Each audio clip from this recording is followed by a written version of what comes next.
Det er chokerende at tænke på, at den 28-årige tyske pilot Andreas Lubitz bevidst styrede en Germanwings Airbus 320 mod afgrunden. Da kaptajnen forlod cockpittet, blev han nægtet adgang, selvom han bankede insisterende på døren.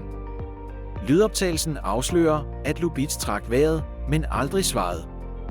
Passagerernes skrig kunne høres i de sidste minutter. Tragisk nok mistede 150 mennesker livet, herunder en dansker. Denne katastrofe har sat fokus på sikkerheden i luftfarten, og nu undersøger myndighederne Lubitz' motiv. Hvad kunne få en pilot til at tage så fatale beslutninger?